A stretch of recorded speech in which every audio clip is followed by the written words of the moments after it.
Hello பீபர்ஸ், நாங்களுடைய Lakshmi. நீங்கள் பார்த்துருக்காது Lakshmi Tamil decker. உண்மையுமே சுவாமியோட சைடில் அப்டேட்டே இல்லை அப்படிங்கிறது ஒரு உண்மையான விஷயந்தான்.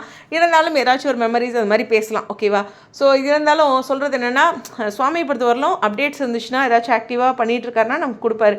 ஒரு ரெஸ்ட்டில் இருந்தாருன்னா இப்போ போனதுக்கப்புறம் ஃப்ரீயாக இருக்க டைமில் போடுவார். இதுதான் ஒரு பிரேக்லேருந்து அவர் எப்படா இன்ஸ்டா வருவார் அப்படின்ட்டு இருக்கும்போது அப்பப்போ வர்றதே பெருசுன்னு இருந்தோம். ஒரு சில சமயம் நிறைவான அப்டேட்ஸும் கிடைக்குது, ஓகேவா? ரொம்ப ஆக்டிவாக இருக்கும்போது அப்படின்ட்டு ஒன்று ஏவிஎஸ் செட்லேயே இருக்கலாம், அவரோட ஃப்ளைட் அப்டேட்ஸாக இருக்கலாம், இல்லைன்னா வந்துட்டு இங்கே ஏதாச்சும் சென்னை வந்துட்டு ஒரு அப்டேட் கொடுக்குறது அப்படிங்கிறது இந்த ஒரு மாதமாக நமக்கு கிடைக்கிற ஒரு சந்தோஷமான விஷயந்தான். இருந்தாலும் இந்த இடத்துல அவரோட இன்ஸ்டா ஸ்டோரிலையோ இல்லை போஸ்ட்டோ இல்லாதப்போ சொல்லணும்னா லாஸ்ட் போஸ்ட்டில் நிறைய கமெண்ட்ஸ் வந்து தலைவா வரவே மாட்டேங்கிறீங்க, ஏதாச்சும் ஒரு ஸ்டோரி போட்டுட்டு போங்க அப்படிங்கிறாங்க.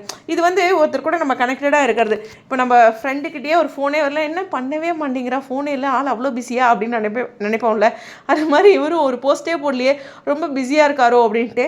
கண்டிப்பாக இந்த குட்டி பிரேக்லேயுமே அவர் சென்னை சில ப்ராஜெக்ட் இங்கே ஏதோ போயிருக்கார் இல்லையா, ஈஸியாக போயிருந்தார் இல்லையா, அதை தான் சொல்கிறேன். சம்திங் ஏதோ ஒரு விஷயம் பண்ணியிருக்காரு.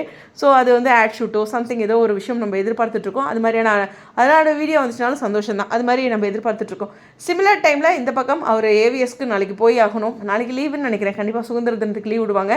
ஸோ முன்னாடியே போயிருக்கலாம், இல்லைன்னா நாளைக்கு போவாங்க. ஸோ அதிலேருந்து எங்கேயாச்சும் அங்கே ராஜேஷ் கூட அது மாதிரி ஒரு அழகான அப்டேட்ஸ் வரும் அப்படின்னு எதிர்பார்க்குறேன். இருந்தாலும் தலைவா, நீங்கள் ஃப்ளைட்டில் போகும்போது ஏதோ இயற்கையை பார்த்து ஒரு மரத்தை பார்த்து இது மாதிரியான அப்டேட்ஸ் கொடுத்தா கூட ஒரு ஆறுதலாகவும் சந்தோஷமாகவும் இருக்கும்ட்டு. ஏன்னா அவங்களோட அப்டேட்ஸ்க்காக காத்துட்ருக்க ரசிகர்களுக்கு ஒரு சந்தோஷத்தை கொடுக்கணும்ல. எப்பயுமே சொல்கிறேன், நம்ம வாழ்க்கையில் நம்ம நல்லா இருக்கணும்னு நினைக்கிற அந்த பாசிட்டிவ் பீப்புளையும் நம்ம சந்தோஷமாக வச்சுருக்கணும் அப்படிங்கிற ஒரு விஷயம் தான். எனிவேஸ், வெயிட் பண்ணி பார்ப்போம் சுவாமியோட அப்டேட்டு. இருந்தாலும் இந்த இடத்துல வந்து அவரோட ப்ராஜெக்ட் பற்றி எதுவுமே பேசல, இல்லை எதுவுமே அமைதியாக இருக்குது அப்படிங்கிறதான். ஸோ எனக்கு தெரிஞ்ச எல்லாமே பிக் பாஸ்க்கு அப்புறம் தான், ஒரு பிக் பாஸோட 15 டேஸ்க்கு அப்புறம் தான் எந்த ஒரு அப்டேட்ஸுமே நீ வரும் அப்படின்னு நான் நினைக்கிறேன். அதனால் இருக்கிற வரைக்கும் இந்த common man show, Bigg Boss இது ரிலேட்டடான அப்டேட்ஸும் இருக்கிற மெமரிஸுமே பார்ப்போம். வேறு ஏதாச்சும் இன்ட்ரெஸ்டிங்காக அவரோட சைடில் இருந்து வந்துச்சுன்னா கண்டிப்பாக நான் சொல்கிறேன், ஓகேவா? ஸோ எங்கேயும் பேசல எதுவும் நினைக்காதீங்க. எதுவுமே இல்லாமல் அமைதியாக இருக்குது அப்படிங்கிறது தான் உண்மையான விஷயம். புரியுதா? ஸ்டேடியம்.